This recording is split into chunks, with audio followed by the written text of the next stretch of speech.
Hello everyone, myself Dr. Ganesh, Assistant Professor at RNK Memorial Homeopathic Hospital and Medical College Indore. So hope you are all good, doing good. And today's my topic is anatomy of shoulder joint. The topic content is type of joint, articulating surfaces, ligaments, glenoid labrum, synovial membrane, bursa, muscles in relation to the joint, blood and nerve supply, movements at the shoulder joint, and last one is applied anatomy. So first content is type of joint. The shoulder joint is a synovial joint of ball and socket variety. As we know, ball, the head of the humerus look like a ball and the glenoid cavity of scapula look like a socket. So engage to each other like a ball and socket. Now, articulating surfaces, as we know, two articular surfaces is there. One is head of the humerus and next one is glenoid cavity or fossa of scapula. You can see on image also the head of the humerus and glenoid fossa. Now ligaments. Ligaments किसी भी joints के लिए बहुत important structure है. So shoulder joint के क्या क्या ligaments हैं? First capsular ligament, glenohumeral ligament, coracohumeral ligament, transverse humeral ligament. Now we discuss individually, that is capsular ligament. As we know, the capsules which is surrounded the joints in all the aspects and encircle the joints. So now come to the attachment of capsular ligament medially, that is towards the scapula bone. The medially it is attached to the scapula beyond the supraglenoid tubercle and the margins of the labrum. Now laterally, that is towards the humerus side. It is attached to the anatomical neck of the humerus. Now come to the glenohumeral ligament. इसके 3 fibrous band है, that is superior band, middle band, inferior band. And what is the attachment of superior band? It is attached to the upper end of the lesser tubercle. Diagram में show हो रहा है जैसे कि it is attached to the upper end of the lesser tubercle, and the middle band it is attached to the lower part of the lesser tubercle. Now come to the inferior band, which is present at the inferior side, and it is attached to the lower part of the anatomical neck of the humerus. Now come to the coracohumeral ligament. It is a broad thick band and also gives the strength to the capsular ligament. जो capsular ligament है उसके ऊपर से ये ligament होता है जो उसको extra support देता है for the strengthening or for the providing to the joint maintaining. So what is the attachment of coracohumeral ligament? It is attached to the root of the coracoid process and to the neck of the humerus opposite the greater tubercle. ये जो attach होता है root of coracoid process of scapula से लेके तो neck of the humerus जो कि opposite to the greater tubercle है. Now come to the transverse humeral ligament. ये एक fibrous band है और जो कनेक्शन है इसका ग्रेटर और लेजर ट्यूबरकल के बीच में है. इसके बीच में से एक long head of biceps brachii का टेंडन जाता है जो कि इसको एज ए रेटिनाकुलम का वर्क करता है by the help of transverse humeral ligament. Now come to the glenoid labrum. It is also important structure जो कि फाइब्रोकार्टिलेज रिम है जो कि margins of the glenoid cavity के मार्जिन्स में ये अटैच होता है. तो ये क्या करता है, एक एक्स्ट्रा डीपनिंग स्पेस देता है for the engagement of the head of the humerus. Now come to the synovial membrane. Reflected from margins of glenoid cavity over fibrocartilaginous rim surrounding it. जो भी फाइब्रोकार्टिलेजस रिम है उसके सराउंडिंग में ये present होता है. और साइनोवियल मेम्ब्रेन क्या करता है, ये जॉइंट्स के जो बीच में जो फ्रिक्शंस है उसको कम करता है by the help of synovial fluid. So it's also a protective mechanism.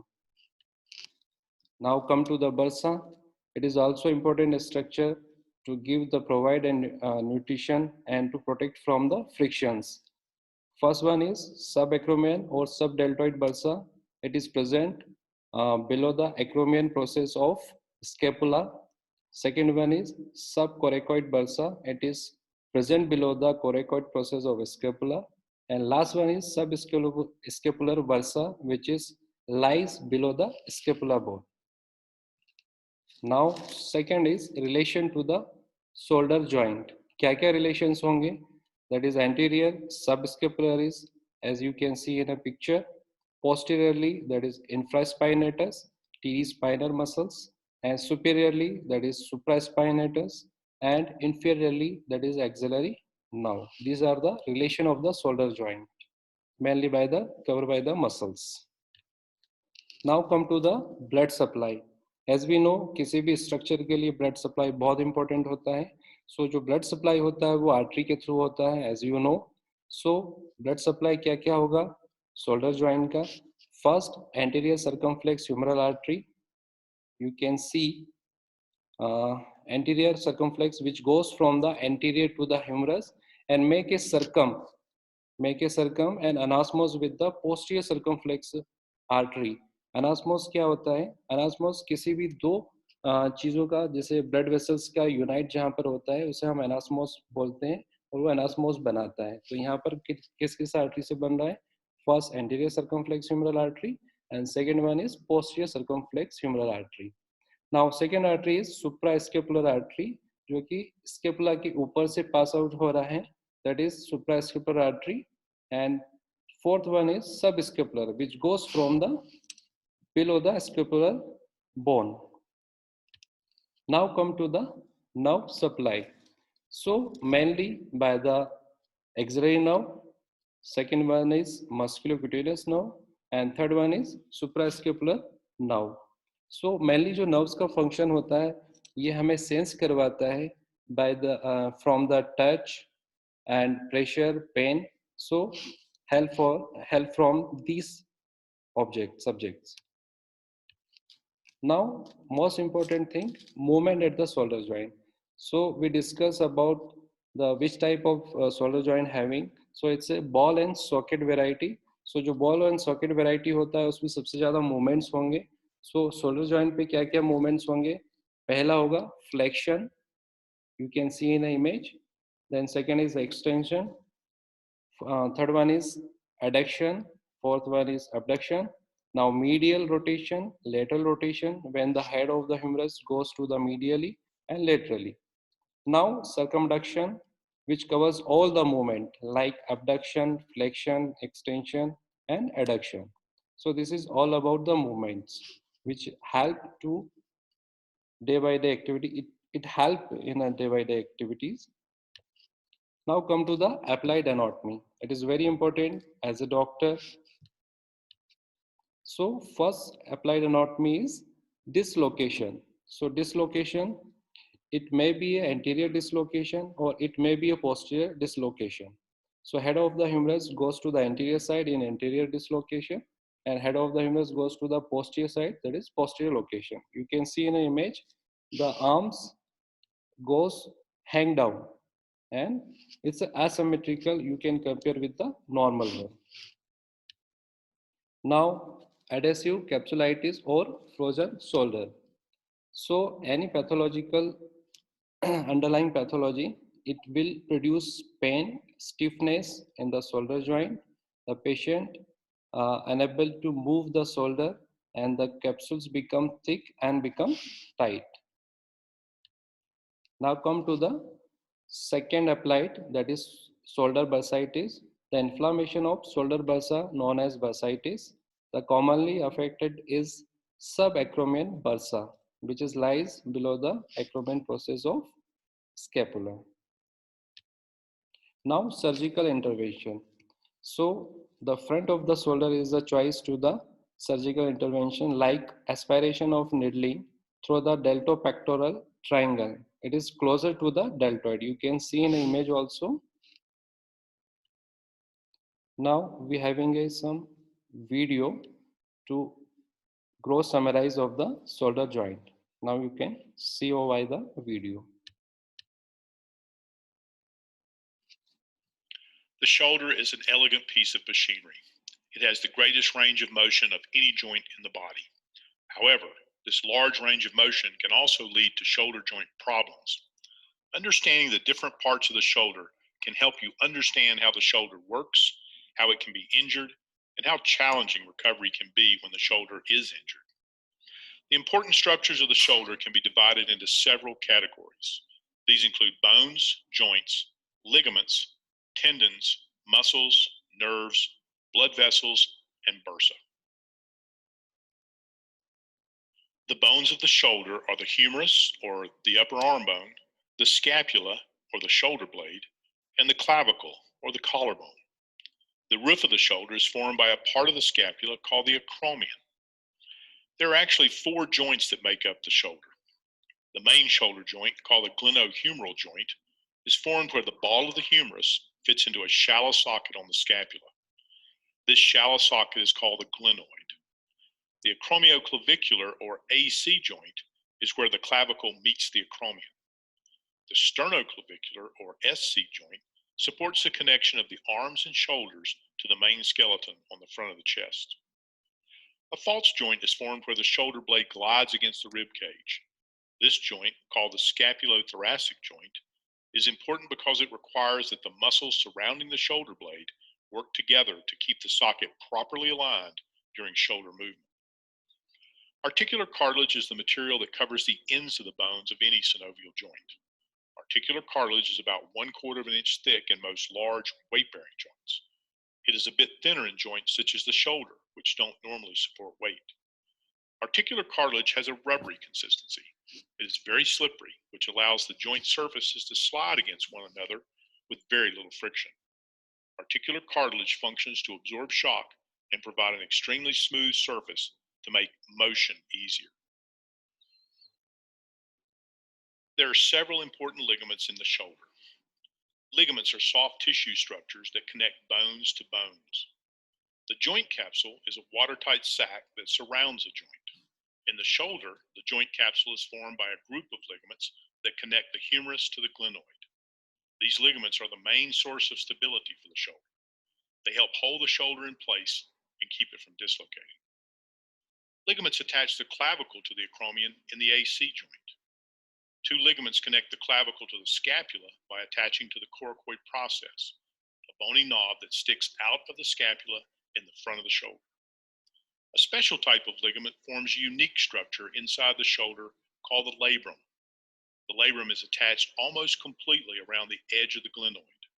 When viewed in cross-section, the labrum is wedge-shaped. The wedge shape and the way the labrum is attached create an elevated rim around the glenoid socket. This is important because the glenoid socket is so flat and shallow that the ball of the humerus does not fit tightly. The labrum creates a deeper cup for the ball of the humerus to fit into. The labrum is also where the biceps tendon attaches to the glenoid. Tendons are much like ligaments, except that tendons attach muscles to bones. Muscles move the bones by pulling on the tendons. The biceps tendon runs from the biceps muscle across the front of the shoulder to the glenoid. The very top of the glenoid, the biceps tendon attaches to the bone and actually becomes part of the labrum. This connection can be a source of problems when the biceps tendon is damaged and pulls away from its attachment to the glenoid. 4 tendons connect the deepest layer of muscles, the rotator cuff muscles, to the humerus. Just before these muscles attach to the upper end of the humerus, they join together to form a single tendon called the rotator cuff. The rotator cuff muscles lie just outside the shoulder joint. These muscles help raise the arm from the side and rotate the shoulder in many directions. The rotator cuff muscles and tendons also help keep the shoulder joint stable by contracting and holding the humeral head tightly in the glenoid socket as the humerus moves. The large deltoid muscle forms the outer layer of shoulder muscle. The deltoid is the largest, strongest muscle of the shoulder. The deltoid muscle provides the power to lift the arm once the arm is away from the side. The main nerves that travel into the arm run through the axilla under the shoulder. 3 main nerves begin together at the shoulder: the radial nerve, the ulnar nerve, and the median nerve. These nerves carry the signals from the brain to the muscles that move the arm. The nerves also carry signals back to the brain about sensations such as touch, pain, and temperature. There's also an important nerve that travels around the back of the shoulder joint to supply sensation to a small area of skin on the outside of the shoulder and motor signals to the deltoid muscle. This nerve is called the axillary nerve. Traveling along with the nerves are the large vessels that supply the arm with blood. The large axillary artery travels through the axilla. If you place your hand in your armpit, you may be able to feel the pulsing of this large artery. The axillary artery has many smaller branches that supply blood to different parts of the shoulder. The shoulder has a very rich blood supply.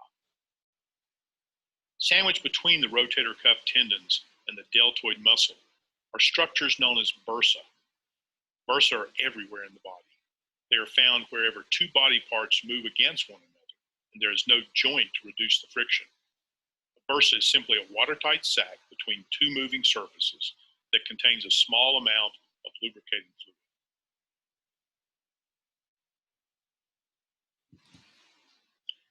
As you can see, the shoulder is extremely complex with a design that provides maximum mobility and range of motion. Besides big lifting jobs, the shoulder joint is also responsible for getting the hand in the right position for any function. When you realize all the different ways and positions we use our hands every day, it is easy to understand how hard daily life can be when the shoulder isn't working well.